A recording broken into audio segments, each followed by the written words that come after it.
Bom, estamos prontos para mais um pouquinho de pitadas de psicopatia? Gente, retomamos. Citação por edital, hein? A gente falou sobre a citação pessoal, que deve ser a regra geral no processo penal. Justamente porque o contraditório, a informação, o contraditório substancialmente falando, é uma garantia necessária para a pessoa acusada, enquanto sujeito de direitos dentro do processo penal, tá? A gente precisa saber que essa pessoa foi informada e não apenas expedir uma cartinha para ela e acreditar que está tudo certo, tá? Mas, eventualmente, quando não é possível a citação real, né? Quando não é possível a citação pessoal do acusado, o Código prevê a possibilidade de citação por edital, tá? Vamos ver o que é isso. O artigo 363, parágrafo 1º, diz exatamente o seguinte: não sendo encontrado o acusado, será procedida a citação por edital. O que está acontecendo aí, Amanda e Ana Paula? Vou ter que colocar vocês para fora da sala? Tô brincando. O que é? Fiolinhos, entendi. Carinho. Tá bom. O código... O que foi? Você é muito bom. Por quê? Então é isso. Citação por edital só será feita quando não encontrado o acusado. Não encontrado o acusado, como é que a gente vai interpretar isso? É aí que mora a serpente do ovo. O ovo da serpente. Falei o contrário. Porque justamente a gente só poderá proceder à citação por edital se forem esgotadas as tentativas de localização.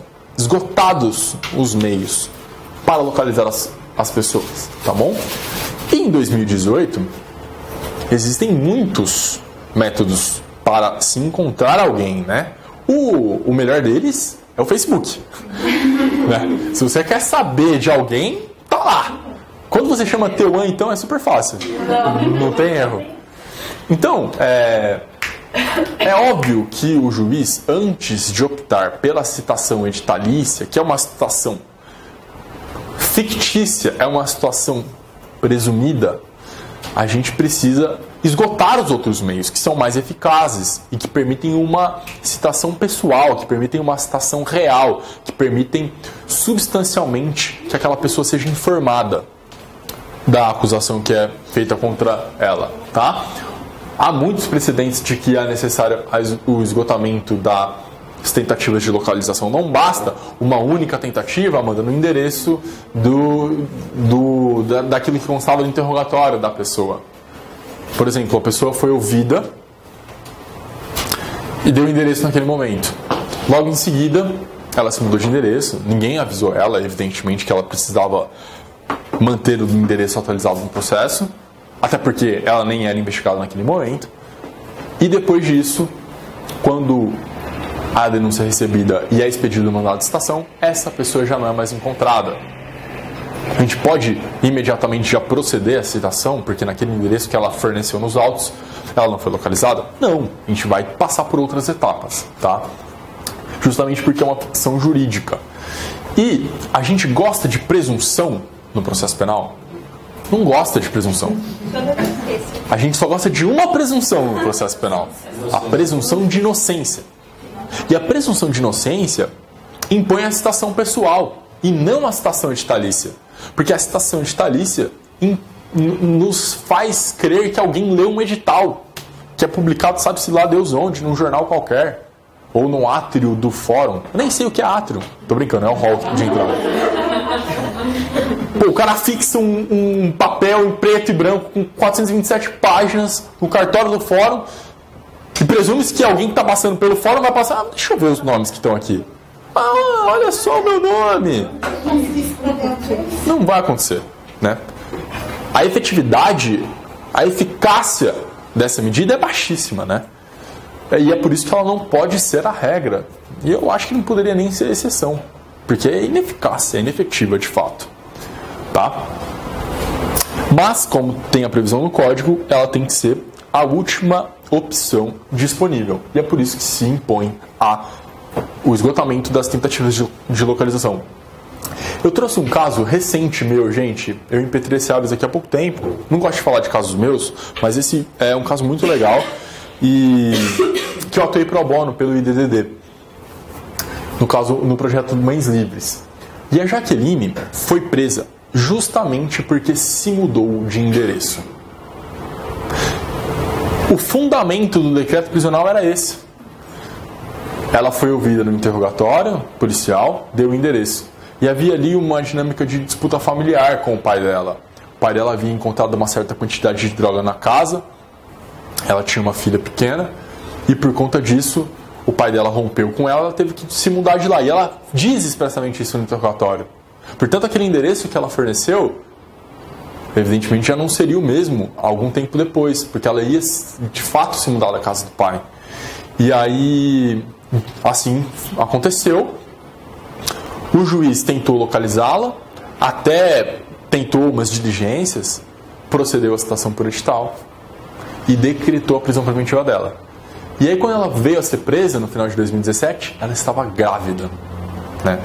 E aí, ela entrou no projeto Mães Livres, a gente fez o habeas, caiu na segunda Câmara, a liminar foi negada, mas no julgamento de mérito, a desembargadora Kenaric Boljiquia abriu divergência e constou no acórdão expressamente: não se pode presumir que a paciente pretendia se furtar a aplicação da lei penal tão somente em razão de ter se mudado de endereço antes de ser citada, quando sequer havia ação penal instaurada, a ausência de obrigação de informar ao juízo sobre eventual mudança de endereço, a época da oitiva da paciente em sede administrativa, no inquérito, sequer havia indiciamento formal da polícia. Tá? O que esse acordo está nos dizendo? Ora, não é porque alguém mudou de endereço que a gente pode presumir um fundamento da prisão preventiva, de que aquela pessoa está se furtando a aplicação da lei penal como dispõe o artigo 312 do Código de Processo. Não pode haver esse tipo de presunção, Edna. Sabe por quê? Porque a única presunção admissível no Código de Processo Penal, dentro de uma leitura constitucional, é a presunção de inocência. E constou expressamente no decreto de prisão preventiva de que, já que Jaqueline não havia sido localizada, evidentemente ela estava se furtando a aplicação da lei penal. Não havia nenhum outro indício nesse sentido. Ela apenas mudou de endereço. E havia um relato nesse sentido, porque havia uma dinâmica de disputa familiar, né? Esse habeas foi concedido e deu tudo certo, e ela está respondendo ao processo em liberdade. Muito bom, pessoal. É isso, tá? É exatamente isso. Não é porque a pessoa não foi localizada para a situação que a gente vai automaticamente decretar a prisão dela. O professor Auli diz mais: caso essa pessoa não seja encontrada, é recomendável que se oficie a órgãos públicos. Antes do juiz decretar, de proceder à citação por edital, vamos pedir um ofício para a Justiça Eleitoral. E vamos mais longe, vamos pedir para empresas privadas, como de telefonia celular, de fornecimento de energia elétrica, de água e etc. Para que possamos identificar na base cadastral dessas empresas se há alguma pessoa com aquele nome, com endereço atualizado, para que a gente possa então citá-la pessoalmente, porque essa tem que ser a regra. E aí a Defensoria Pública é expert em achar essas pessoas. A Defensoria acha pessoas com uma vocação muito maior do que o Ministério Público ou o juiz. Então, o ideal seria que o juiz ouvisse a Defensoria Pública quando essa pessoa não é encontrada, porque até aqui não há angularização da situação processual penal. Não há defesa técnica, não houve citação. Ao menos, em regra, essa pessoa sequer sabe que existe esse expediente contra ela. Nesse sentido, vamos ver a Defensoria Pública. A Defensoria Pública vai requerer a expedição de ofício para essas bases todas, ou às vezes essa pessoa procurou a Defensoria Pública por alguma outra razão e tem lá um cadastro dela com o endereço atualizado, e a própria Defensoria pode fornecer o endereço dessa pessoa. E aí essa pessoa vai e é citada pessoalmente. Não é mesmo? O Ministério Público possui o CAEX, um órgão especial para investigação. Ora, por que a gente não oficia o CAEX para ver se na base de dados deles a informação atualizada de endereço daquela pessoa. Vamos buscar o máximo possível, no maior número de lugares, o endereço atual desse futuro réu. E aí sim, se tudo isso restar infrutífero, se nada retornar positivo, aí sim a gente poderia então tentar uma citação por edital. Percebam como é excepcional. Olha o tanto de passos que temos que dar. Vamos tentar primeiro o endereço que está nos autos, depois vamos oficial, a Justiça Eleitoral, Receita Federal, CPFL, Eletropaulo, Claro, TIM, Oi, CAEX, base de dados da Defensoria Pública. Bom, nada disso consta o nome dessa pessoa com endereço. Bom, e aí a gente vai e tenta a citação por edital, tá? E segundo a redação do artigo 366 do CPP, uma vez citado por edital, se o réu não comparecer e nem constituir advogado, suspende-se o processo e o prazo prescricional por tempo indeterminado. Tem lá o prazo para que a pessoa compareça e responda à acusação. E aí, se ela não aparece, suspende-se o processo e o prazo prescricional. Tem um problema aí. Qual é o nosso problema? O prazo indeterminado, a Fran disse. É exatamente isso, Fran. Como assim um processo vai ficar suspenso por um prazo indeterminado? Como assim? A gente vai criar uma nova categoria de crimes imprescritíveis? Uma nova possibilidade de imprescritibilidade? Será que isso é possível? O professor Auri traz 3 argumentos criticando essa possibilidade do artigo 366. 3 argumentos, um de ordem constitucional, um de ordem processual e outro de ordem penal. Essa solução de suspender tanto o processo quanto a prescrição não supera uma crítica um pouco mais acurada, uma filtragem constitucional, uma leitura constitucional do processo penal. Tá? Vamos ver por quê. Olha o que o professor Auri diz. Existem pelo menos 3 obstáculos à suspensão por prazo indeterminado da prescrição. Um de ordem constitucional, um de ordem processual, um de ordem penal. A solução é suspender o processo e a prescrição. Mas nesse último caso, por um período determinado. Claro, aquele período determinado pela combinação em abstrato da pena, na forma do artigo 109 do Código Penal. Tá? Muito bem. Vamos ver aqui a crítica que o professor Auri traz. Cada um dos 3 argumentos. Eu dei uma sintetizada para a gente poder compreender. O primeiro argumento, de ordem constitucional. Gente, tá lá na Constituição um rol taxativo de crimes imprescritíveis. Artigo 5º, inciso 42, inciso 44. É taxativo o rol de crimes imprescritíveis. A gente não pode fazer uma leitura ampliativa, uma interpretação analógica em Malam Partem, uma interpretação que amplia o poder punitivo daquilo que não está no texto legal. Tá? Se a Constituição excepciona a prescrição apenas nessas hipóteses, é apenas nessas hipóteses. E mais que isso, o último inciso inserido no artigo 5º, o inciso 78, traz a garantia da duração razoável do processo. Veja, não é o princípio da celeridade processual. Isso é coisa de outro tipo de processo. Entendeu? A gente aqui quer um processo com duração razoável, porque a celeridade também é inimiga da forma. E forma é garantia. Tá joia? Portanto, a duração razoável do processo impede uma suspensão por prazo indeterminado.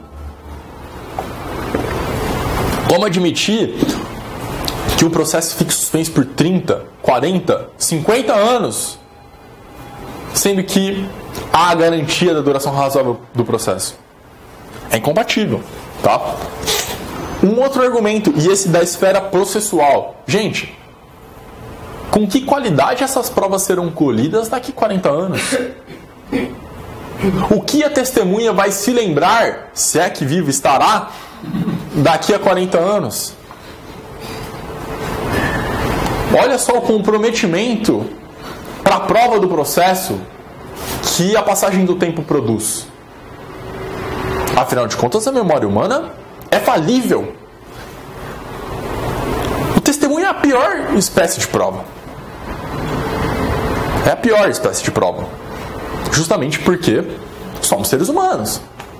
A gente cria falsas memórias. A gente se esquece. A gente mente. Ah, não é assim, Edna? Jardel fez assim, Gente, tem umas mentiras que você tem que contar. Não é pra mão. Né? Sei lá. Algumas coisas acontecem, tá tudo sob controle. É um direito constitucional do réu mentir. Salvei vocês agora, hein? Se vocês quiserem mentir, ao menos que seja na condição de réu. Tá?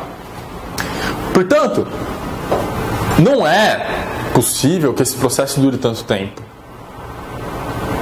Haverá um comprometimento do processo. Haverá um comprometimento da prova.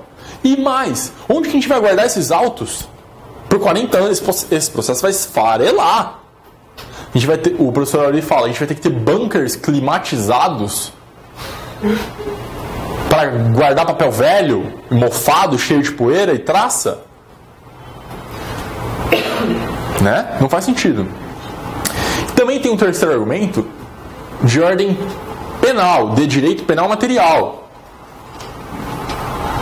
Se lá no artigo 59 do Código Penal ou no artigo 1º da LEP a gente extrai que uma das finalidades da pena é a ressocialização, a prevenção especial positiva, a gente já não cai nesse papo, né, família? A gente aqui adota uma teoria agnóstica da pena, porque esse discurso oficial é um discurso falacioso e inverificável na prática, que em regra vem da dogmática. E a criminologia nos traz um arcabouço que nos permite compreender que existe um discurso latente que produz efeitos concretos. E o professor Zaffaroni defende uma teoria agnóstica do processo penal, uma teoria de que não há finalidade na pena, uma teoria negativa. E aí é com base nessas lições criminológicas que o professor Elmir Duclerc, que veio aqui esse ano, construiu, esse ano e ano passado, eu acho que ele veio os 2 anos. Ele não veio esse ano também? Não. Ah, não, é 2017, é verdade. E aí, como é que a gente vai atribuir finalidade para a pena? É difícil, mas se ainda que a gente atribua uma finalidade para a pena, uma prevenção especial, positiva, se você tem fé, tem a crença de que a pessoa vai sair melhor da cadeia, como é que você vai argumentar um processo que ficou suspenso 30, 40 anos e essa pessoa constituiu família, está absolutamente inserida na sociedade, trabalha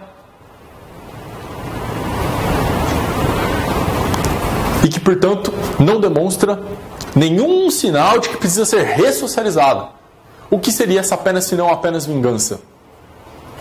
Né? Uma retribuição pura e simples? Complicado fundamentar uma pena nesse sentido. Já é complicado fundamentar uma pena em qualquer sentido, na minha opinião. E é por isso que a gente tem que adotar uma concepção de contenção do exercício do poder punitivo, por meio das regras processuais penais, por meio das regras do direito penal, tá? Toda vez que a gente legitima o poder punitivo, esse poder punitivo se expande, porque o poder é insaciável e sempre pretende se expandir, tá? São esses 3 argumentos que fazem com que o professor Auli conclua ser impraticável, inconstitucional, ilegal e injusto a suspensão do processo, na forma do 366, por tempo indeterminado. E aí ele vai propor uma outra solução. Tá, não dá para suspender por tempo indeterminado. A gente tem que suspender por um prazo. E o STJ já simulou essa matéria. O período de suspensão do prazo prescricional é regulado pelo máximo da pena combinada, em abstrato. Então, se a gente está falando de um estelionato, pena de 1 a 5 anos, a gente vai lá no artigo 109 do Código Penal e vai ver em quantos anos prescreve uma pena de 5 anos, que é a máxima combinada em abstrato. E a gente vai descobrir que são 12 anos necessários, se o máximo da pena é superior a 4 e não excede a 8. E no caso do homicídio simples, pena de 6 a 20, a gente vai ver que prescreve em 20 anos se o máximo da pena é superior a 2. E aqui, como a gente não tem pena em concreto, a gente vai na combinação em abstrato do tipo, no preceito secundário do tipo, vê qual é a pena máxima e joga na tabelinha do 109 para descobrir qual é o prazo pelo qual o processo poderá ficar suspenso. E aí há um efeito interessante. O que acontece? Bom, passou esse prazo, 8 anos, 12 anos, estelionato, né? O que vai acontecer? Aí começa a correr o... É isso, Fran. Aí sim começa a correr o prazo de novo. E as questões que vai se reduzir pela metade do prazo prescricional também incluem nesse da suspensão? Me parece que sim. O problema é que, bom, e se a gente não tiver informação qualificativa desse réu, por exemplo? Aí pelo máximo. Aí vai pelo máximo mesmo, né? Bom, o prazo prescricional ficaria suspenso, portanto, de acordo com a pena máxima em abstrato combinada. Após a prescrição, passaria a correr normalmente, regulada pela pena máxima em abstrato. Tá? É como se a gente estivesse contando em dobro a prescrição. O prazo fica suspenso pelo prazo da prescrição e aí, pronto, não está mais suspenso o processo. A partir do momento que o processo já não está mais suspenso, conta a prescrição. Por isso que é um efeito de prescrição em dobro. Dúvidas sobre isso? Tá claro? Muito bem. Aí, pessoal, deixa eu ver se a gente consegue passar aqui.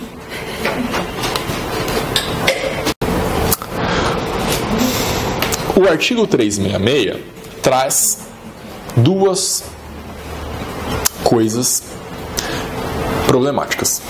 A primeira delas é a produção antecipada da prova. E a segunda delas é uma menção ao decreto de prisão preventiva. A redação é isso. Se o acusado citado por edital não comparecer, nem constituir advogado, ficarão suspensos o processo e o curso do prazo prescricional. E a gente já viu que é só até o máximo em abstrato, essa suspensão. Podendo o juiz determinar a produção antecipada das provas consideradas urgentes e, se for o caso, decretar a prisão preventiva. Gente, nada disso é automático, nada disso pode ser fundamentado apenas e tão somente na simples passagem do tempo ou no fato do acusado não ter sido localizado e, portanto, sido citado por edital. Não é simplesmente porque a pessoa foi citada por edital, como no caso da Jaqueline, que eu posso automaticamente decretar a sua prisão preventiva. É isso que está dito no 366?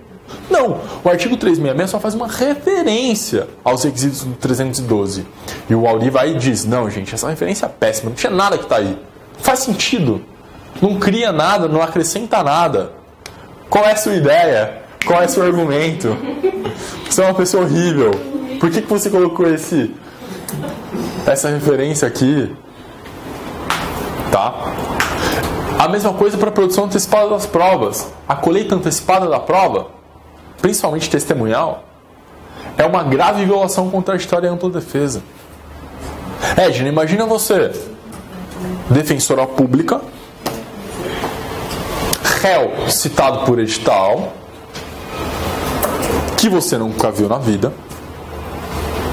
mas que você vai participar da oitiva de uma testemunha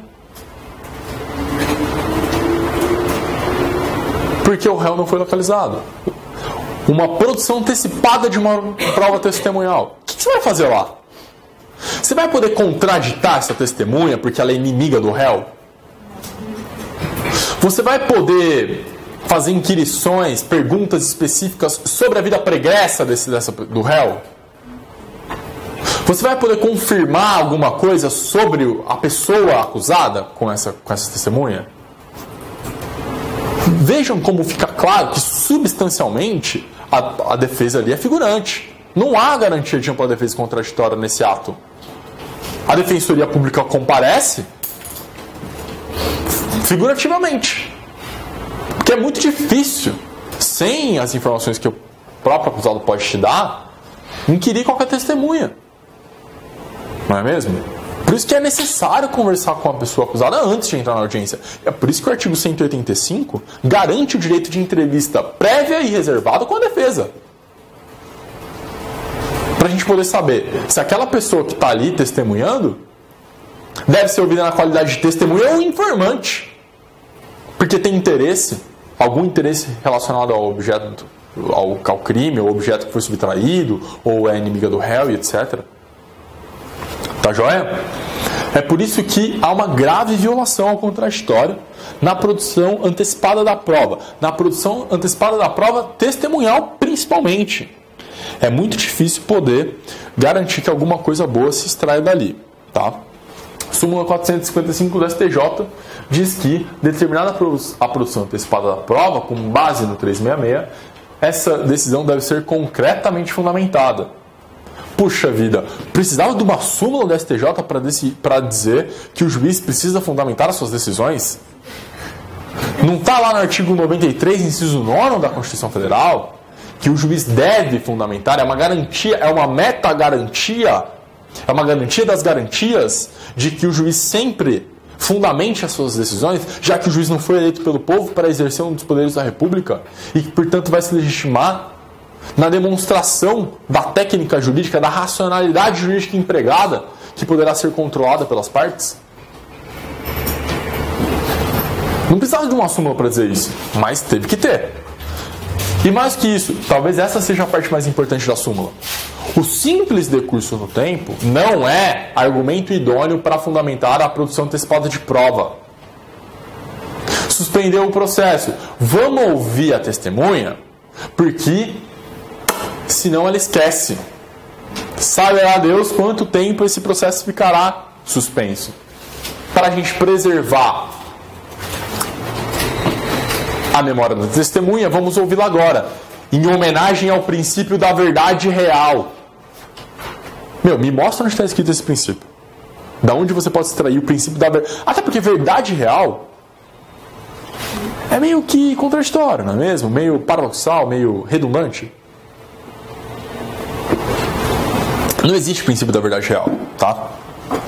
Se você escrever numa prova da Defensoria princípio da verdade real, vai abrir uma cadeira, a sua cadeira vai abrir no chão, você vai direto pro colo do capeta.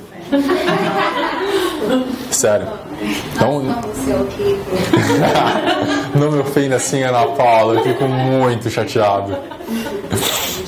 Tá? Não existe isso. Então, o simples decurso do tempo não fundamenta uma produção antecipada da prova, Joyce. Agora, se a testemunha está doente, muito doente, há indícios concretos do perecimento do depoimento por outras questões que não decurso do tempo, como, a testemunha vai morrer, vamos ouvir ela. Aí, pode ser, tá? Mas a simples passagem do tempo não é o suficiente. Até porque, em regra, os processos penais demoram muito tempo até que a testemunha seja ouvida na fase instrutória, em juízo. E eu nunca vi nenhum juiz, em processo em tramitação, ouvir antecipadamente uma testemunha antes do momento processual adequado para que a sua memória não perecesse, em homenagem ao princípio da verdade real que não existe. Tá? Demora, processos demoram. Se a pessoa foi presa em flagrante hoje, e aí uma testemunha dessa prisão é ouvida na polícia, quando que ela vai ser ouvida na Barra Funda de novo? Um aninho? Não, tá, 6 meses. Em Ribeirão, 1 ano. Sem brincadeira. Réu solto, 1 ano. 2. Ação penal com 20 réus. Sim. 20 anos. Quanto tempo vai demorar essa instrução? Então, e nenhum juiz decreta a produção antecipada da prova pelo decurso do tempo do recebimento da denúncia até eventual oitiva em juízo. Então não é o decurso do tempo o suficiente. Entenderam? É esse o meu ponto. Outros problemas, pessoal. Não é muito a realidade da Defensoria Pública, mas na lei de lavagem tem uma exceção que faz uma presunção contra o réu.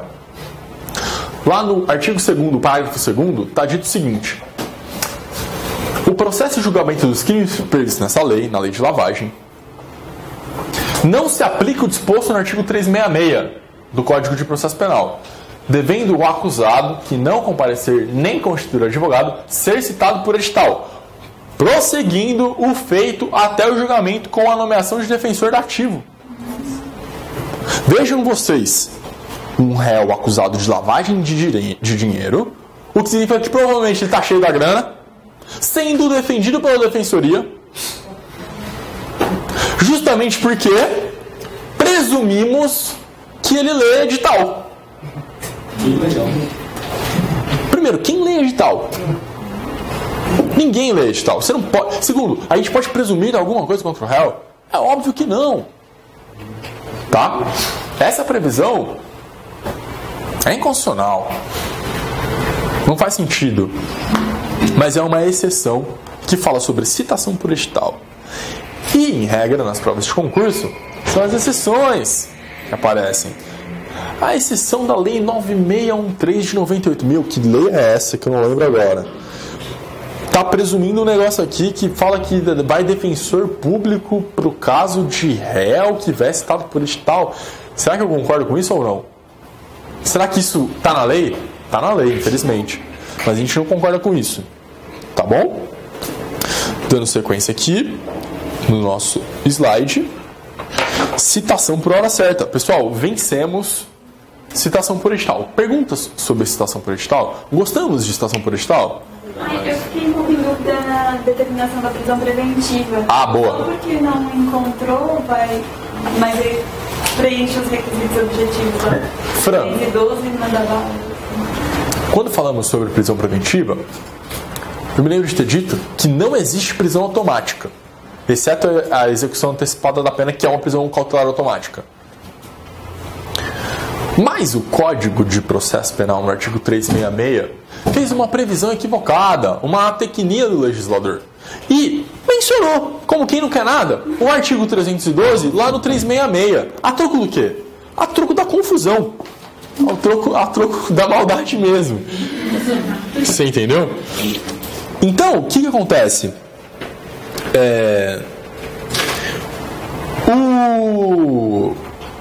Peraí, que aconteceu? Ah, pronto. O artigo 366, ao referenciar o 312, apenas fez isso, referenciou o 312. Eu só vou poder decretar a prisão preventiva quando eu determinar a citação por edital, se estiverem presentes os pressupostos do artigo 313 e os requisitos do artigo 312, o fumus commissi delicti e o periculo in mora. Risco para a ordem pública, aplicação da lei penal, instrução processual penal. E se a pena for até 4 anos. Até porque, imagina, a pessoa está sendo acusada na denúncia de furto, pena de 1 a 4, se eu não me engano, furto simples. Mas, como ela não foi encontrada, foi feita a citação por edital. E como tem essa expressão lá, vamos decretar a prisão preventiva dela. Poxa vida, não faz sentido. Não faz sentido. Não existe prisão obrigatória ou prisão automática na democracia. Alguém discorda dessa expressão? É muito absurdo falar isso. Não existe prisão obrigatória ou automática em estados democráticos. Só existe prisão necessária antes de sentença condenatória transitada em julgado. Prisão que foi demonstrada a sua adequação e necessidade por meio dos requisitos legais. Beleza? Fran, era isso? Deixa eu lá, se for o caso... Se for o caso, então, é só maldade mesmo. Não leiam essa parte do artigo 366. Se preenche o 312, é ok. Não posso nunca decretar uma prisão preventiva quando há citação por edital? Depende. Se existirem indícios concretos nos autos de que aquela pessoa está tentando se furtar a aplicação da lei penal, que ela fugiu, que ela está se ocultando deliberadamente, bom, aí é outra coisa. Caso contrário, não. Não posso presumir tudo isso. Ou simplesmente decretar a prisão preventiva para encontrar mais fácil. O que acontece? Por que acontece? Suspendeu o edital, suspendeu a ação penal, fizemos a citação por edital. Essa pessoa vai aparecer? Não vai. Como a gente pode deixar um alerta no sistema para que ela passe a responder a ação penal? Pede o mandado de prisão. Porque se ela for no poupa-tempo, ela vai ser presa. Se ela for na Receita Federal, no Ministério do Trabalho, ela vai ser presa. Se ela for no Detran, ela vai ser presa. Se ela for para uma blitz, ela vai ser presa. E ela não vai ser presa porque existem requisitos da prisão preventiva. Ela vai ser presa para ser citada. Você entendeu? É muito comum as pessoas serem presas no poupa-tempo. Tá precisando captar cliente? Dá uma passada no poupa-tempo. Dá uma passada no poupa-tempo. Renovar uma CNH. De repente pega um cliente ali. Tira uma pessoa da cadeia. Olha que coisa boa. Tá?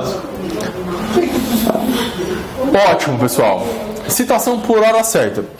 O professor Ari também traz muitas críticas à citação por hora certa. Porque também é uma espécie de citação ficta. A gente gosta de citação real, de citação pessoal. Citação editalícia e citação por hora certa são espécies de citação ficta, que presumem que aquela pessoa foi de fato citada, quando a gente não tem essa certeza. E aí, o Código de Processo Penal faz referência ao Código de Processo Civil, nesse ponto específico. E a gente tem que seguir as regrinhas que estão lá previstas no Código de Processo Civil. Primeira coisa, o pressuposto do oficial de justiça ter feito no mínimo 2 tentativas frustradas de encontrar o réu no seu domicílio, no endereço que consta dos autos. Em horários diferentes, é óbvio. Porque se a pessoa trabalha o dia inteiro, e aqui em São Paulo as pessoas trabalham o dia inteiro e mais um dia inteiro para chegar e sair do trabalho, é meio difícil essa pessoa ser citada na casa dela. Alguém discorda disso? Se a pessoa precisa pegar 3 horas de condução, trabalha 8 horas e pega mais 3 horas de condução para voltar, é dificílimo você encontrar essa pessoa na casa dela. E eu não conheço muitos oficiais de justiça que vão proceder à citação da meia-noite às 6. Então, esse oficial de justiça tem que tentar ir nos horários alternados. Em dias alternados. Vai num sábado de manhã, num domingo fim de tarde, numa segunda no almoço. Pô, não consegui. Pegamos aí um espectro de horários que permite pessoas que têm jornadas de trabalho diferentes serem localizadas. Mas o cara foi segunda, 9 da manhã, terça, 9 da manhã, quarta, 2 da tarde. Porra, bicho. Não dá pra presumir que aquela pessoa tá se ocultando, ou que ela não queira receber o oficial de justiça, ou que deliberadamente ela esteja se furtando ao mandato de citação, né? Não dá pra presumir isso. Então, o oficial de justiça tem que trabalhar. O artigo 362 diz: verificando que o réu se oculta, para não ser citado, o oficial de justiça certificará a ocorrência e procederá à citação com hora certa, na forma do CPC. Nesse despacho, nessa certidão que o oficial de justiça vai fazer, tem que ser algo detalhado, tem que ser algo fundamentado. E não pode haver margem de discricionariedade para o oficial de justiça. Porque senão, a gente vai dar muito poder ao oficial de justiça proceder a uma citação por hora certa. O oficial de justiça tem que relatar minuciosamente que foi no dia tal, na hora tal. Ele acha que a pessoa está se furtando ao recebimento do mandato de citação por isso, por aquilo. Viu ele um dia no corredor, saiu correndo, houve uma gritaria dentro de casa. E aí apareceu uma mulher esbaforida dizendo que o cara não estava ali não. Quando existirem esses elementos todos, aí ele vai proceder à citação por hora certa. E tudo isso demonstrado para que possa haver um controle por parte do Poder Judiciário e das partes do processo. Certo? Tudo isso tem que ser muito, muito, muito detalhado para não correr nenhum risco, para não ocorrer arbitrariedades. A consequência da citação por hora certa é mais grave do que a editalícia. Porque aqui a gente já parte de um pressuposto que esse cara está se furtando da aplicação da lei penal. Se o oficial de justiça escrever uma certidão dessa minuciosa, gente, pode esperar. Vai vir mandado de prisão preventiva. O oficial de justiça acha que essa pessoa está se ocultando? Que é isso? Fundamento de prisão. Puxa, bicho, vai dar ruim essa ideia. Tá? Ótimo. O processo não se suspende, nesse caso, como é na citação ficta por edital. Aqui não. Aqui a gente presume que foi citado e segue o baile. A revelia do acusado. Olha que grave, Amanda. Pode ser que a gente tenha uma condenação e um processo penal de réu ausente. De alguém que nunca soube que havia essa acusação contra si. Muito grave, tá? O professor Auri critica essa possibilidade, sugerindo que em caso de inatividade após a citação por hora certa, aí a gente aplica o procedimento da citação por edital. Essa é a saída constitucional. O oficial de justiça foi lá, Joyce, tentou citar essa pessoa, achou que estava se ocultando, foi algumas vezes, horários diferentes, fez uma certidão minuciosa. Vamos presumir que essa pessoa foi citada e tocar o barco? Não. Essa pessoa continua ausente. Essa inatividade processual acarretará, na posição do professor Auri, a citação por edital. A gente cita por edital, suspende o processo pelo prazo máximo e abstrato da prescrição, depois o processo volta a tramitar sem a suspensão da prescrição, pelo prazo da prescrição. E se nesse meio tempo a pessoa não for encontrada, extingue a punibilidade. Tá bom? Pergunta sobre isso? Se você tiver uma prova dissertativa, talvez você tenha que responder isso, que o processo vai seguir. Mas numa prova discursiva, numa segunda fase e na vida, não dá para admitir que uma pessoa seja processada e condenada sem conhecimento, sem a ciência da acusação, sem ter sido cientificado, citado pessoalmente. Tá? Gente, citação por carta rogatória tem algumas especificidades também. A Lei 9.271 alterou a redação do 368 para estabelecer que o prazo prescricional também ficará suspenso até o seu cumprimento. E o artigo só diz isso. O que significa que poderia haver, mais uma vez, a imprescritibilidade. Isso não é bom. Viola o artigo 5º da Constituição. Todas aquelas 3 críticas que o professor Auri traz de ordem constitucional, processual e penal. Tá? Não é possível estabelecer a suspensão desse prazo prescricional por tempo indeterminado. Tá? Porque, afinal de contas, se até o cumprimento, é por um tempo indeterminado. Né? Mas e se o réu não for encontrado? O professor Auri, nesse caso, defende a mesma regra do artigo 366.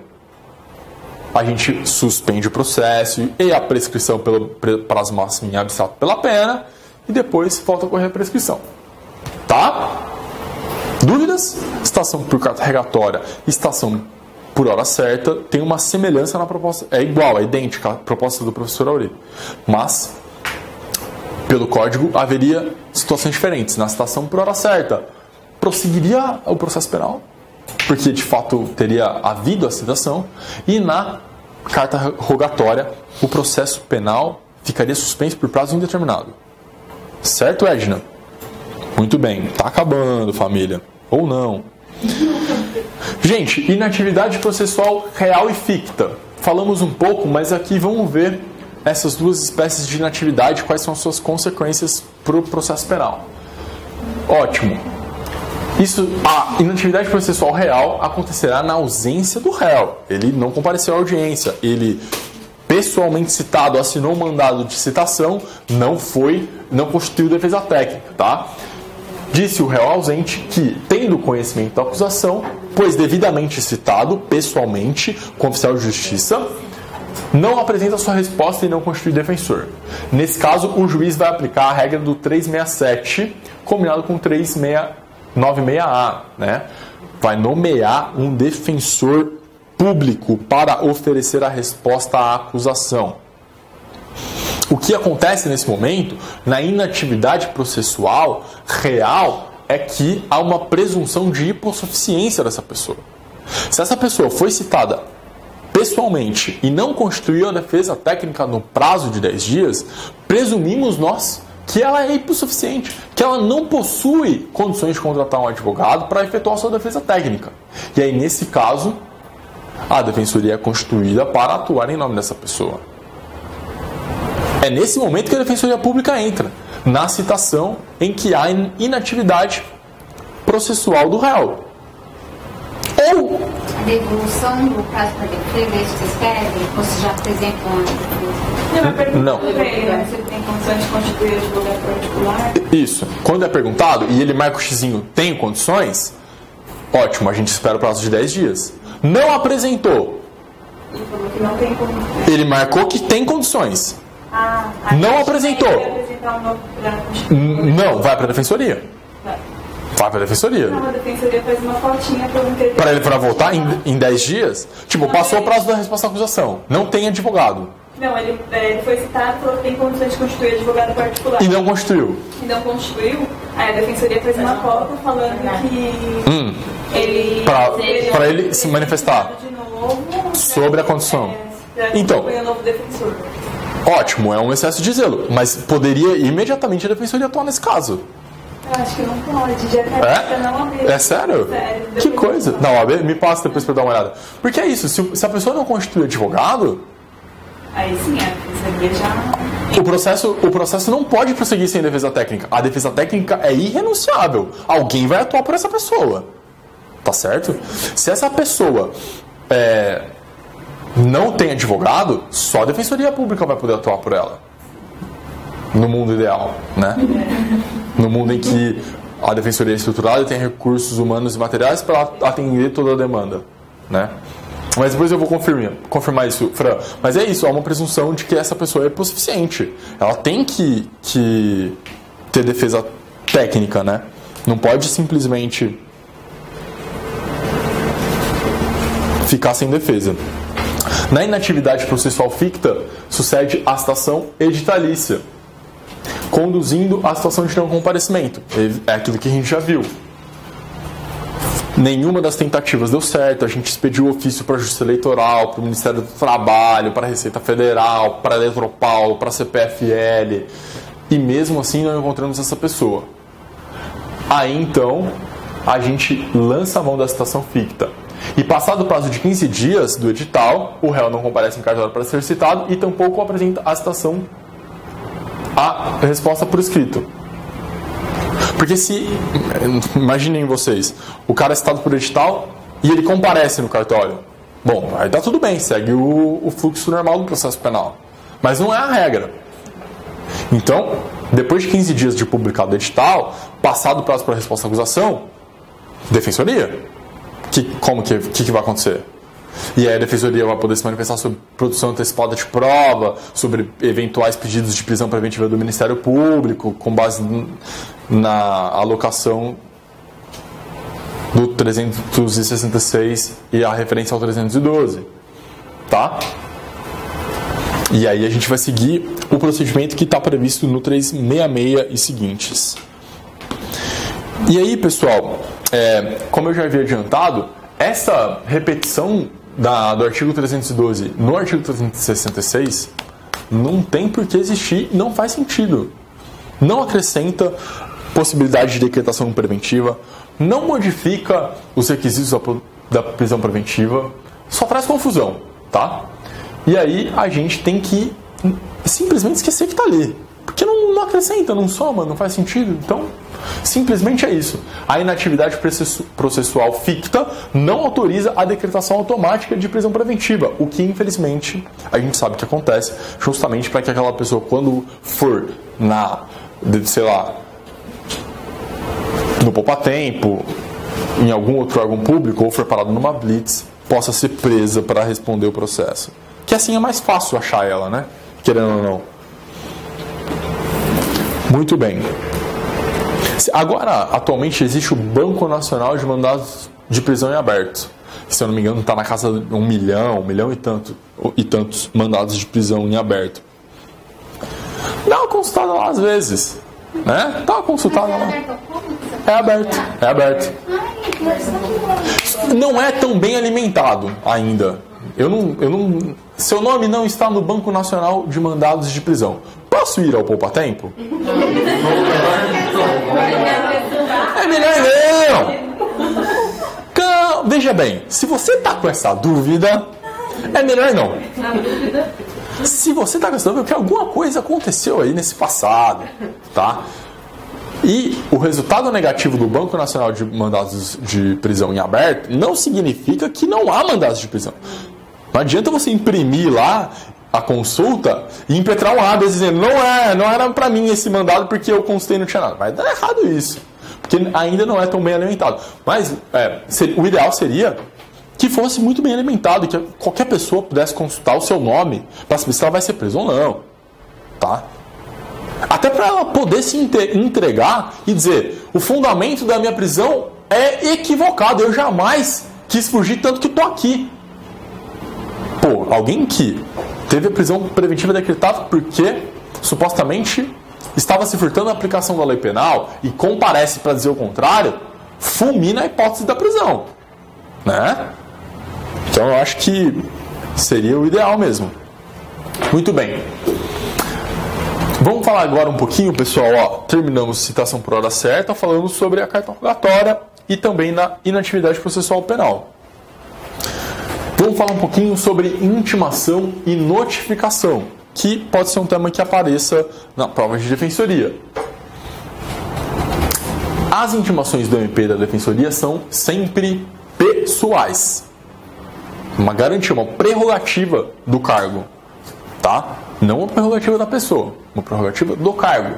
Tendo em vista o volume de trabalho desses órgãos. Gente, é diferente o número de casos que um defensor público atende e o número de casos que um advogado privado atende. É muito menor. Poxa, pelo menos na área criminal, certamente é muito menor. Constitui uma prerrogativa da defensoria, que está lá prevista nos artigos 44, 89.1 da Lei Complementar e 128. Esse daqui é da Lei da Defensoria da União, se eu não me engano. E o 128 é da Lei Complementar 8094, tá? E também há um precedente do STF nesse sentido, 125.270. Gente, tá decidido. O defensor público não vai ser intimado dos andamentos processuais pelo Diário Oficial, tá? Ele não tem que entrar todo dia no Diário Oficial. Por exemplo, aqui na Barra Funda, o cartório vai de carrinho até a defensoria, que é lá mesmo. Não, é estagiário que vai lá e volta lá na vizinha, né? Gente, devolve, E pro dativo? Então, aí é que tá. O dativo, em regra, é intimado por edital. Se você for constituído no processo, em regra, você vai ser citado por Diário Oficial. Isso, né? Mas, assim, o problema é esse. Eu acho que deveria ser também. Você tá falando de interpretação. Em regra geral Sim, em regra geral, todos os dativos, quem faz dativo? Eu faço. Eles ligam? Não sigo. Eles levam o processo pra você? Sim, né? Os caras levam o processo na Defensoria Pública. Entendeu? Então, tem essa diferença. Mas eu acho que o tratamento deveria ser o mesmo, né? Alguns casos pro bônus que eu já fiz pelo IDDD, eu fui citado pessoalmente. Mas é porque aqui em São Paulo é um pouco mais simples, então, sei lá, não são tantos processos, em regra é do júri. E os caras querem garantir que vai ter o plenário também, né? Pô, intimou 25 jurados, intimou o réu, intimou 5 testemunhas, intimou o juiz, e o advogado não vai? Entendeu? Então eles, pelo menos eu sempre eu já recebi oficial de justiça em caso pro bono do IDDD, mas eu nunca fiz dativo, eu não sei. A regra é que eles fossem também citados por intimados pessoalmente. Mas eu tenho colegas que fazem dativo, é diário oficial. Entendeu? Beleza? É isso.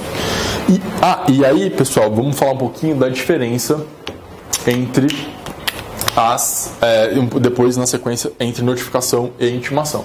Mas antes, a intimação do advogado constituído pelo réu querelante, bem como do assistente, será feito pela imprensa oficial, diário oficial, e não pessoalmente, incluindo-se nela o nome do acusado, tá? Não basta só colocar na remessa ao diário oficial o nome do advogado. Tem que colocar o nome do advogado, a OAB, o nome da parte, o número do processo, tem toda uma formalidade para que aquela remessa ao diário oficial seja efetiva. Porque não adianta nada eu mandar uma remessa ao diário oficial, disponibilizar uma comunicação no diário oficial que seja ineficaz e não atinja o seu objetivo, a sua finalidade de informar a pessoa do andamento processual, de uma sentença, de um acórdão e etc. Tá? Então tem que garantir todas essas formalidades sob pena de nulidade. Imagina, o réu trocou de advogado e as publicações todas continuaram saindo no nome do advogado anterior. Ah, mas foi disponibilizado no diário oficial, doutor. O senhor poderia ter procurado pelo nome do seu cliente. Não é assim. Se não saiu o nome do advogado na publicação, nulidade absoluta. Aquela comunicação não foi efetiva, portanto não atingiu sua finalidade, há um prejuízo evidente ao direito de defesa. Tá? Ao contraditório, há informação para poder reagir à pretensão acusatória. Já aconteceu comigo, numa execução penal ainda. Poxa, aconteceu várias coisas, tudo estava saindo na OAB do outro advogado, do advogado anterior. E aí é um problema, né? Porque o cartório não só se deu conta muito tempo depois. Puxa, olha o tanto de coisa que aconteceu, vai ter que anular tudo isso. O cara já tinha lapso, está preso há mais tempo. É um BO, né? Enfim, observe-se que os prazos processuais são contados de maneira diferente dos lapsos penais, hein, pessoal? Lapso penal, a gente inclui o dia do início e exclui o dia do final, e no processo penal a gente exclui o dia do início e inclui o dia do final.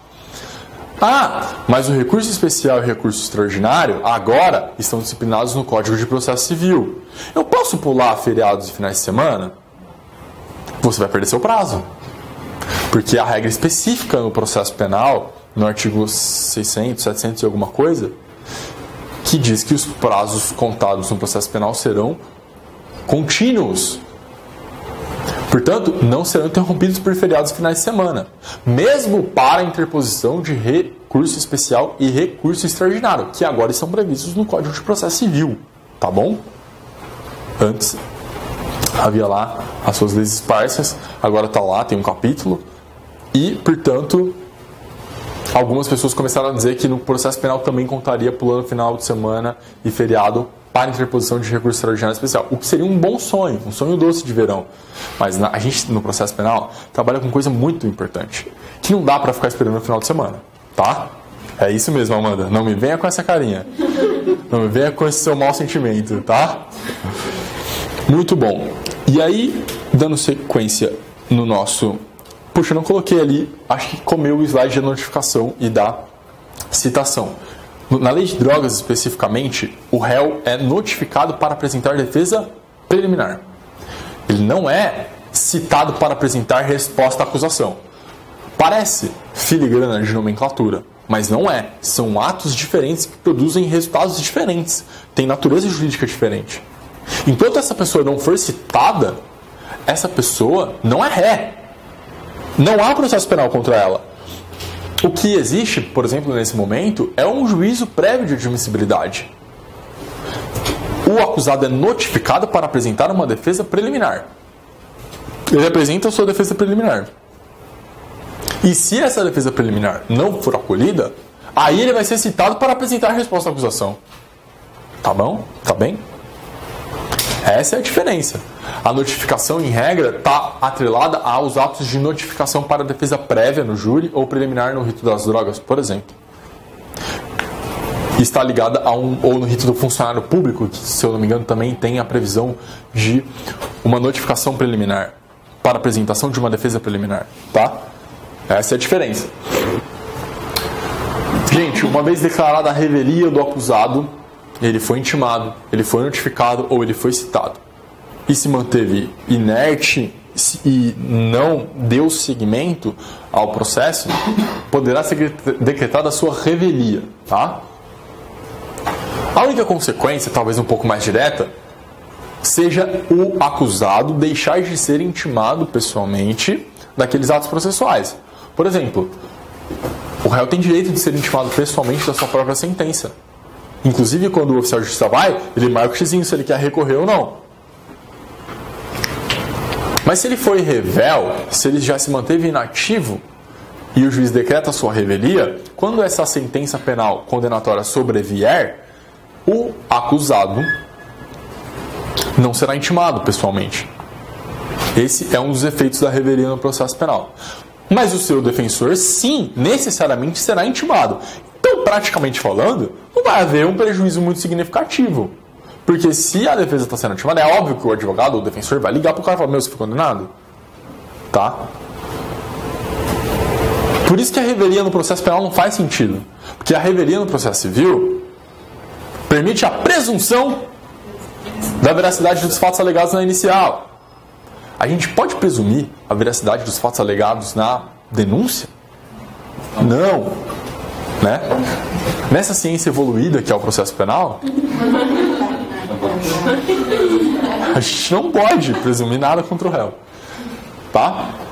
Além disso, uma outra consequência seria o perdimento da fiança. O réu preso em flagrante, delegado arbitrou fiança, crimes apenados com até 4 anos de reclusão, o réu recolheu a fiança. Não compareceu a uma das audiências. Uma das consequências é o quebramento da fiança. Afinal, a fiança serve para trazer confiança ao processo, uma cautela. E aí, na medida em que essa pessoa não comparece, ela quebra essa confiança e perde um pedaço dessa fiança anteriormente depositada, tá bom? Perde metade dela. Mas a gente já sabe que não é possível presumir nada, que no processo penal os efeitos da revelia não importam numa confissão ficta, como importaria no processo civil, tá? Também não impede que o acusado participe dos demais atos processuais. Ele não vai ser intimado para audiência para oitiva de testemunhas, mas se ele comparecer lá, ele vai poder participar? Claro que sim.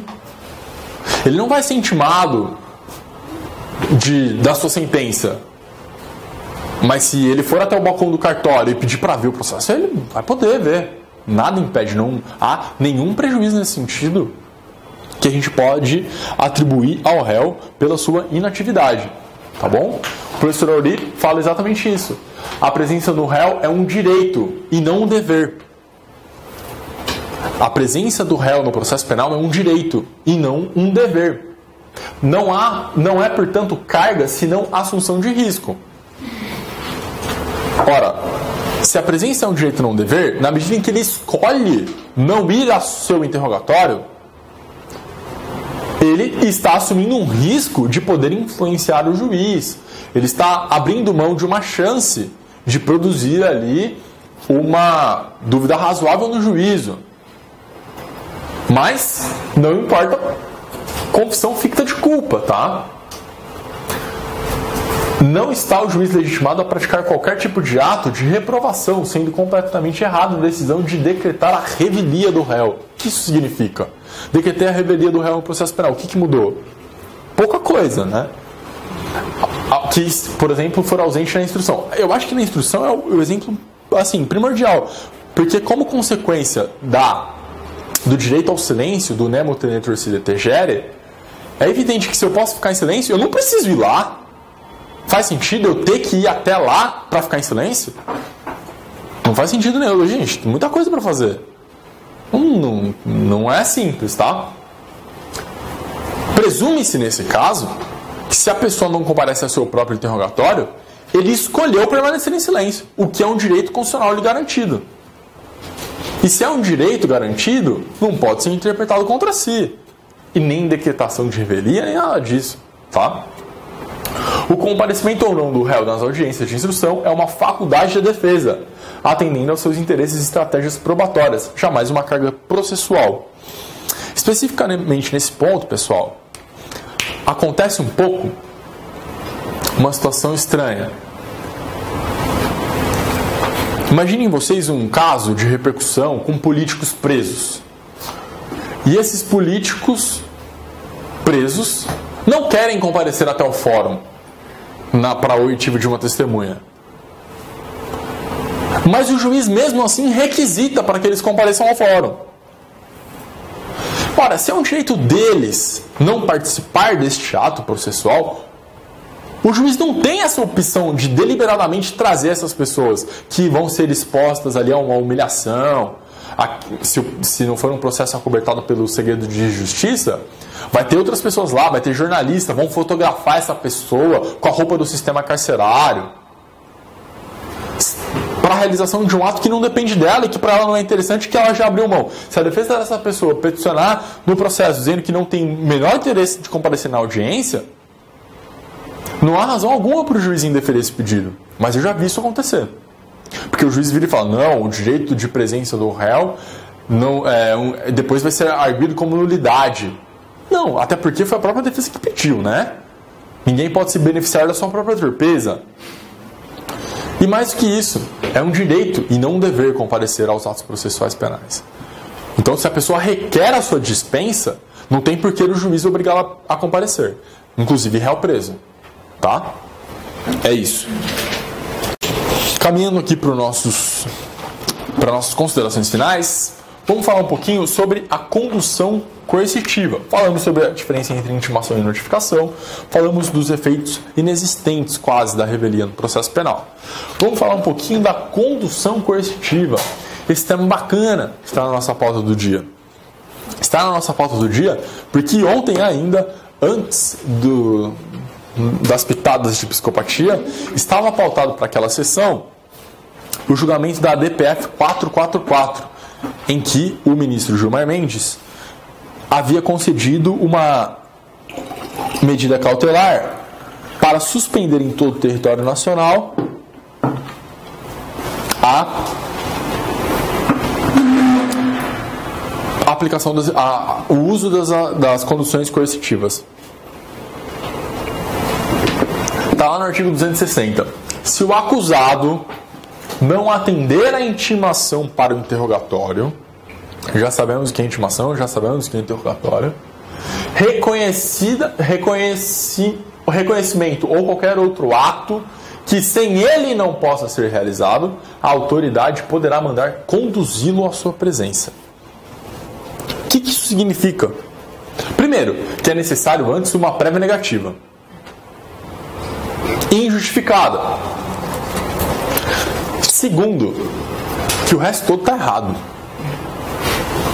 Ora, eu acabei de dizer que o réu pode requerer a sua dispensa do interrogatório, por exemplo, ou de qualquer outro ato processual. Afinal de contas, ninguém é obrigado a produzir provas contra si. Se ninguém é obrigado a produzir provas contra si, está superado esse artigo do artigo 260. Foi exatamente isso que decidiu o ministro Gilmar Mendes no último dia, foi no dia 18/12 de 2017. Foi uma ADPF, uma que foi proposta pelo PT, assinada pelo professor Thiago Bottino, se eu não me engano, ADPF 444. Thiago Bottino, professor da PUC-Rio, que tem uma pesquisa excelente sobre o índice de aproveitamento de habeas corpus, principalmente com relação àqueles vindos do Tribunal de Justiça de São Paulo, que são muito mais vezes concedidos do que dos outros estados, o que demonstra como o Tribunal de Justiça de São Paulo é um tribunal que não segue a jurisprudência das Cortes Superiores. O professor Thiago Bottino é um excelente pesquisador. Ele assinou essa DPF. E aí o ministro Gilmar Mendes concedeu a liminar no dia 18 de dezembro de 2017, há poucos meses. Tá? Essa DPF, o mérito, estava para ser julgado quarta, ontem, né? No plenário, mas não deu tempo. Tem também a DPF 395, que foi proposta pela OAB e que versa sobre a mesma matéria. Tá? Basicamente, o que suscitou essas ADPFs foi o uso dessas conduções coercitivas nessas operações midiáticas que a gente vê aí quase todos os dias nas operações deflagradas pela Polícia Federal. Tá? Por que a DPF? Porque, afinal de contas, o Código de Processo Penal é anterior à Constituição Federal. Portanto, não caberia a ADIM. Então, tem que ser uma arguição de descumprimento de preceito fundamental. Qual é o preceito fundamental? Ninguém é obrigado a produzir provas contra si. Nemo tenetur sine integere. Quem tem o direito ao silêncio não tem a faculdade de comparecer ou não ao ato. O direito de presença é um direito e não um dever da pessoa acusada. É uma prerrogativa de alguém que é um sujeito de direitos no processo. O réu enquanto sujeito e não quanto objeto, porque afinal de contas, como eu dizia no começo, se a gente entende o réu enquanto objeto, aí a gente pode conduzi-lo. Porque é isso que a gente faz com objetos. E eles estão à nossa livre disposição. Mas alguém que é sujeito de direitos não tem prerrogativas. Tá? Depois disso, né? Muitas pessoas ficaram muito incomodadas. A maioria dessas condições coercitivas era sempre realizada quando se deflagrava a operação, naquela fase ostensiva. Essas operações da Polícia Federal têm uma longa fase sigilosa, que ninguém sabe de nada, e que há interceptações telefônicas, quebra de sigilo bancário, quebra de sigilo fiscal. E aí, quando tipo, a investigação tem 1 ano, 2, 3 anos, eles deflagram a fase ostensiva. No dia da deflagração da fase ostensiva, eles pensam num nome muito legal e chamam uma coletiva de imprensa. Enquanto isso, são expedidos diversos mandados de condução coercitiva, prisão temporária, prisão preventiva e busca e apreensão. Esse método de investigação foi inventado há pouquíssimo tempo. Essa tática processual começou a ser implementada de uns 5 anos para cá. Não era assim. Ninguém usava a condução coercitiva, estava esquecida no Código de Processo Penal pós-88. Isso só voltou a ser discutido após o uso dessas conduções coercitivas nessas operações. Tá? É um dos elementos que compõem a deflagração dessas operações midiáticas. E representa, na verdade, uma pequena prisão temporária. Uma ilegalidade que é quase impossível de combater. Se alguém é conduzido coercitivamente, o que você faz? Vai despachar um habeas? Vai dar tempo de despachar um habeas? A Polícia Federal apareceu na sua casa às 6 horas da manhã, te pegou, colocou na viatura e te levou para a delegacia. Você nem ligou o computador ainda. Não dá tempo de despachar um habeas. É uma ilegalidade insanável. Porque depois que isso aconteceu, o prejuízo já está estampado. O cara já foi lá, ele já falou, não teve tempo de falar com o advogado, não teve tempo de falar com outras pessoas, não teve tempo de falar com ninguém. Portanto, essa ilegalidade já estaria configurada de maneira irreversível. E essa era a estratégia, é a tática utilizada. Como forma de impedir a combinação de versões, como forma de impedir a consulta a um advogado, como forma de impedir que a pessoa conheça previamente, pormenorizadamente, aquilo que foi colhido no inquérito durante esses longos anos em que a investigação se manteve sob sigilo. Como forma de impedir o contraditório em ampla defesa. Ah, mas quem não deve não teme. Poxa, não é assim, gente. Tá? Eu preciso conhecer, é um direito conhecer pormenorizadamente, previamente, tudo que existe contra aquela pessoa. Tá? O que constou de um trecho do voto do ministro Gilmar, da decisão cautelar na DPF 444. Nossa Constituição enfatiza o direito à liberdade, no deliberado intuito de romper com práticas autoritárias como as prisões para averiguação. Isso é uma prisão para averiguação. Quando você abduz aquela pessoa, sequestra ela, da casa dela às 6 da manhã, coloca ela numa delegacia, sem falar com o advogado, sem falar com outras pessoas, para dizer o que aconteceu, você está prendendo ela para saber o que aconteceu. Tá? Salvo as exceções, exige-se ordem escrita e fundamentada para a prisão. Requisitos para a prisão temporária, para a prisão preventiva. Logo, tendo em vista que a legislação consagra o direito de ausência ao interrogatório, porque é um direito e não um dever, a condução coercitiva para tal ato viola preceitos fundamentais previstos no artigo 5º, caput, inciso 54, inciso 57. Em consequência, deve ser declarada a sua incompatibilidade com a Constituição. Eu esqueci de colocar, mas na semana retrasada, um juiz da Operação Trapaça decretou a condução coercitiva de algumas pessoas, sob o argumento de que naquele momento, ele teve a desfaçatez de colocar isso na decisão, naquele momento aquelas pessoas eram testemunhas, muito embora nunca antes tivessem sido intimadas para poder comparecer e dizer o que sabiam sobre os fatos. Mas essas testemunhas, essa decisão não afetava, não desobedecia a decisão vinculante do Supremo Tribunal Federal na DPF 444. Isso porque eram testemunhas e o ministro Gilmar apenas garantiu aos acusados. Então eu posso conduzir ainda testemunhas. E se eventualmente essas testemunhas se tornarem alvos da investigação, bom, aí foi depois. E incrivelmente essa operação chama Operação Trapaça. Tá? Tá lá na decisão. Eu recomendo que vocês leiam essa decisão porque foi recente e evidentemente foi contra a decisão do STF. Sobre o argumento de que agora elas são testemunhas, mas eventualmente elas podem se tornar investigadas. Então vamos conduzir essas pessoas aqui sim, dentro daquela lógica de deflagrar operações midiáticas, mandados de prisão temporária preventiva, busca e apreensão e condução coercitiva. Tá? O pacote operação. Tá bem? Ótimo, pessoal. Dúvidas sobre condução coercitiva? Oi? Foi chamada. E ela simplesmente não foi. Justificadamente. Não. Sem justificar. Simplesmente não apareceu. Tá. Os mandados eles até colocam crime de desobediência. Crime de desobediência depende. Não é crime de desobediência. Ninguém tem o dolo específico de desobedecer àquela autoridade. Não é isso. E já há outros efeitos para a pessoa que não comparece ao chamado de uma autoridade. Portanto, não pode ser um crime específico se já há consequências previstas para isso. Tá?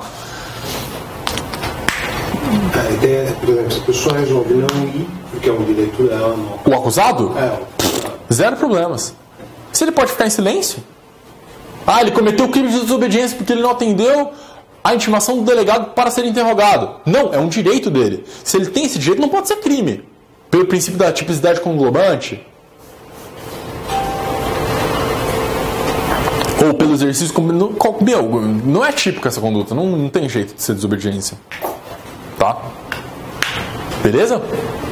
Ótimo. Gente, o nosso último item, e aí a gente acaba, não tem tanto assim a ver com sujeitos e atos de comunicação, mas está lá no capítulo 10 do professor Auri, e eu acho que esse é o momento mesmo de falar sobre o assistente de acusação, um outro sujeito do processo penal, tá? Que não é tão comum, mas que às vezes aparece. O CPP contempla essa possibilidade do ofendido, da vítima, se habilitar no processo penal como assistente de acusação por meio de advogado.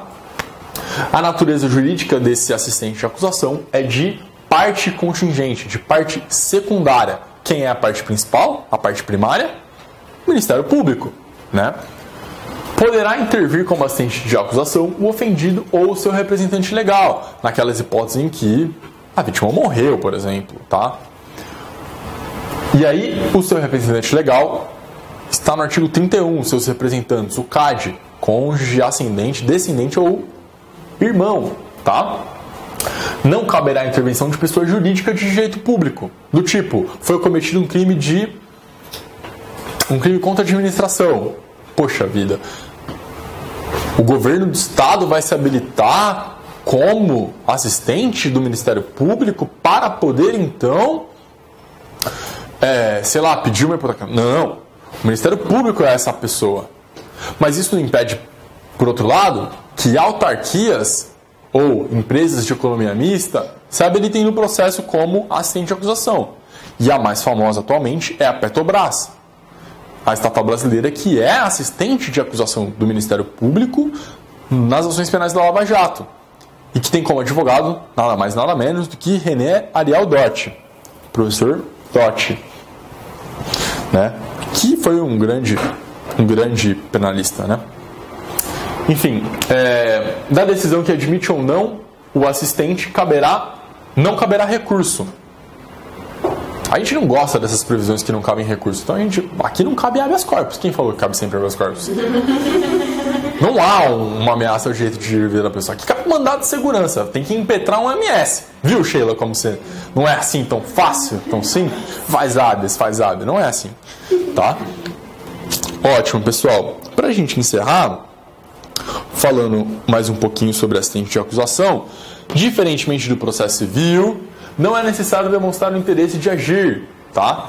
Esse interesse já decorre da própria condição de ofendido ou de vítima, né? Há uma necessidade implícita, porque o processo penal é o caminho necessário para a pena. Se é o caminho necessário para a pena, essa necessidade está implícita, tá? É natural que a vítima se habilite nesse processo, e em regra ela vai fazer isso por duas razões. A primeira, por mau sentimento, e a segunda, por interesse econômico. Então, sempre que uma vítima se habilita como assistente de acusação, o que ela quer? Às vezes o réu é pobre. Às vezes quer só vingança mesmo. Tá?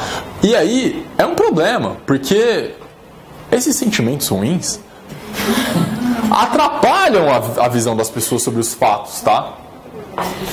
A gente vai comentar já sobre esses problemas. O assistente, por exemplo, poderia recorrer para aumentar a pena. Se a gente diz que o interesse dele é econômico, o simples título judicial penal condenatório já é o suficiente para ação civil ex delito. Para que aumentar a pena? Se a condenação for de 1 ano ou de 5 anos, é irrelevante para o dano e para a aferição da satisfação indenizatória. Não faz sentido a vítima requerer um aumento da pena, a não ser que ela recorra por vingança. Faz sentido a gente admitir isso? Não me parece uma boa ideia. O professor Auri entende que não. A vítima não poderia recorrer para aumentar a pena. Justamente por isso. Porque se o interesse é exclusivamente econômico, qualquer condenação é o suficiente para uma ação civil ex delito. E aí, se ele estiver insatisfeito com o valor mínimo indenizatório arbitrado na sentença, que ele vá liquidar essa sentença ou discutir os valores no âmbito adequado, tá? Outra pergunta comum. O assistente de acusação pode arrolar testemunha? Não pode. Sabe por que não pode? Porque só é possível a habilitação de assistente de acusação depois de recebida a acusação. E a acusação arrola suas testemunhas na denúncia. Portanto, o assistente de acusação recebe os autos da maneira que se encontram. E o momento para arrolar testemunhas já está superado, precluiu. Não pode, nesse segundo momento, após o recebimento da acusação, que é quando a vítima se habilita, arrolar novas testemunhas. Ainda que na denúncia, o Ministério Público tenha arrolado só 5 ao invés de 8 testemunhas. Tá? Por outro lado, o assistente de acusação poderá, no caso do júri, arrolar testemunhas de plenário.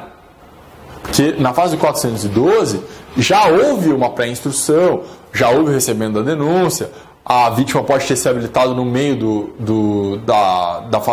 da primeira fase do rito do procedimento do júri, e aí quando chega na fase de arrolar testemunhas em plenário, essa vítima já está habilitada como assistente de acusação. E aí é outra situação. Tá?